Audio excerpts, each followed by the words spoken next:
So welcome. আমি যে যোগা পোজেসগুলো দেখাতে চলেছি সেইগুলো ডেফিনেটলি তোমাদের হিলিংয়ে সাহায্য করবে। অনেকেই মনে করে যে পিসিওডির হিলিং মানে কিন্তু রিগোরিয়াস ওয়ার্কআউট, ভীষণ হেভি ওয়ার্কআউট অথবা জিম, কিন্তু তা নয়। আমি এই মুহূর্তে দেখাতে চলেছি যে কোন কোন স্পেসিফিক কিছু ওয়ার্কআউট দেখাতে চলেছি যেগুলো তোমাদেরকে ভীষণভাবে হেল্প করবে। চলো, ফার্স্ট নাম্বার 1, বাদ্ধা কোণাসনা।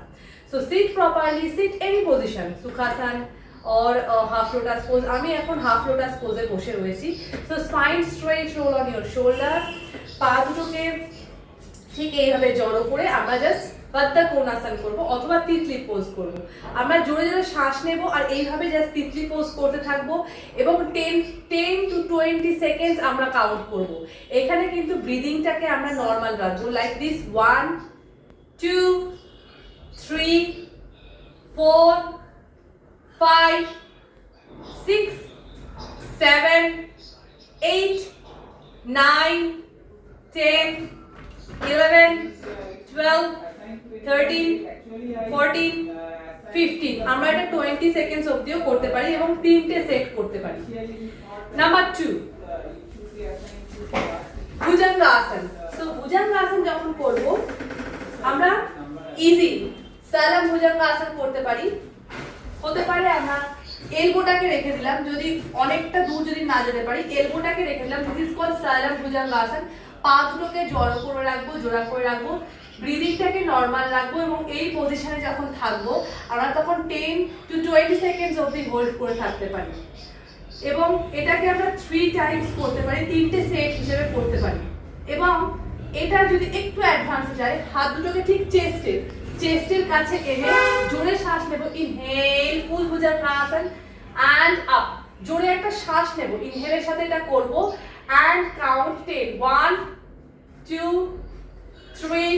লুকটাকে ওপরেও দিতে পারি অথবা লুকটাকে ফ্রন্টেও রাখতে পারি, চয়েস ইজ ইয়োর্স। 4 5 6 7 8 9 10। ঠিক এইভাবে আমরা 3টে করব। 3টে করার পর আমরা চলে যাব, এটা আমরা করলাম ভুজঙ্গাসন, এরপরে আমরা চলে যাব Setu Bandhasana. Setu Bandhasana, just lie down on your mat, lie down on your mat in savasana.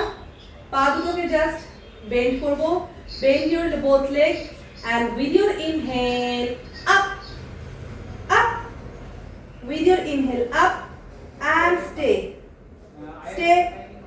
1 2 3 4 5 6 7 8 9 10। slowly and gently down. make sure আমরা যখন করছি হিপটা যখন তুলছি আমাদের পুরো ওয়েটটা যেন গলাতে যেন না যায়, আমাদের শোল্ডারে যায়। সেতু বন্ধাসন অর ব্রিজ পোজ। ঠিক এইভাবে জোরে শ্বাস নেব, আমরা হাত দুটোকে এইখানেও রাখতে পারি, slowly and gently heap up. আমরা অথবা হাতটাকে তলাতেও লক করে রাখতে পারি অথবা আমরা অ্যাঙ্কেলেও হাতটাকে লক করে রাখতে পারি। এইভাবে আমরা 10 to 20 সেকেন্ডস 3টে সেট করব। অ্যান্ড লাস্ট নাম্বার 4 যেটা করব সেটা হচ্ছে চাইল্ড পোজ। সিট ইন বজ্রাসন। বজ্রাসনে বসতে পারি, চাইল্ড পোজেও যেতে পারি অথবা আমরা যেতে পারি এখান থেকে এইভাবে হিপটাকে ওপেন করে নিতে পারি অথবা আমরা এইভাবে বজ্রাসনে যেতে পারি। বজ্রাসনে যাওয়ার পরে আমরা স্পাইনটাকে স্ট্রেট করে জোরে শ্বাস নেব, ইনহেল, জোরে শ্বাস নিয়ে হাতটাকে সিম্পলি স্ট্রেট করে স্পাইনটাকে স্ট্রেট করে slowly and gently down and breathe deeply. ব্রিদিংটাকে ডিপলি নেব, এইভাবে আমরা 10 to 20 সেকেন্ডস আমরা কাউন্ট করে থাকতে পারি। যদি আমরা এইভাবে যদি থাকি, এটা হয়ে গেল চাইল্ড পোজ। ধরো যে এইভাবে হচ্ছে না, তো সেক্ষেত্রে আমরা আধামুখা বিরাসনেও যেতে পারি।